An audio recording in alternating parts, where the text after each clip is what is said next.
So do science and faith have to be at odds? Our first guests have different opinions on that. Joining us in studio is Dr. Michael Caldwell. He's a paleontologist and chair of biological sciences at the University of Alberta.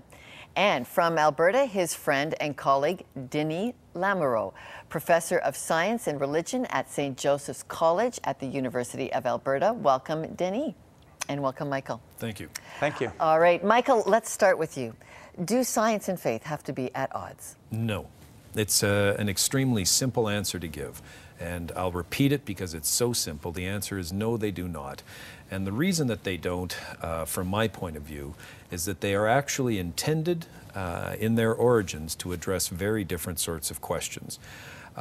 It's very fair to say that the historicity of both of those forms of investigation, of science and religion, if one was to look back at how they began, you would see that they have always attempted to address origins questions.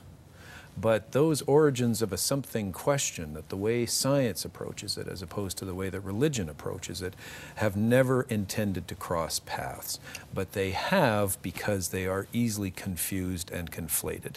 And this is the problem we face right now. Okay, we're going to ask your friend Denis to join in on us now. And Denis, I mean, you've written, the title of your book just jumps right into the confusion, perhaps, where you say your book title is I Love Jesus and I Accept Evolution. So I got to ask you, can the two worlds live together? Well, they live together in my mind, in my heart.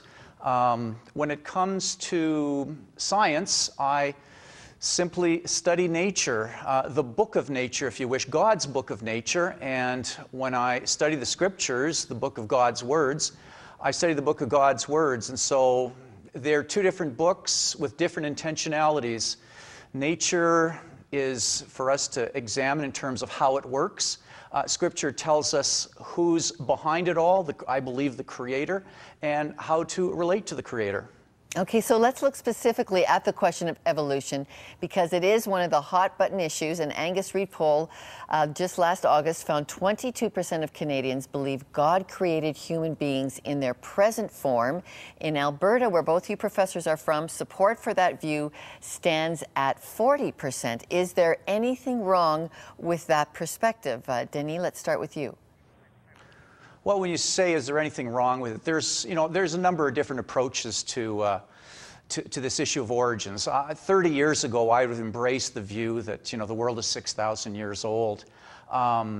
So no, I don't see anything necessarily wrong with it, say, religiously. But from a scientific perspective, the evidence for evolution has been here for quite a long time. And I think within the religious community, and I am a Christian, that we have to come to terms with this.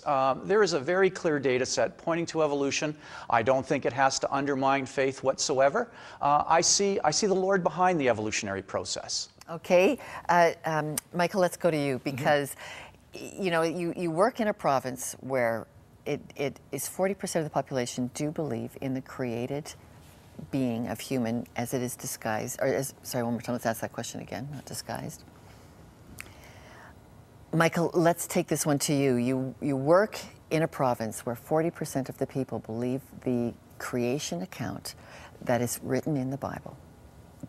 Is that a conflict for you? Is it a conflict? Something wrong with that? No, and apart from my fundamental distrust of statistics, we'll leave that one alone.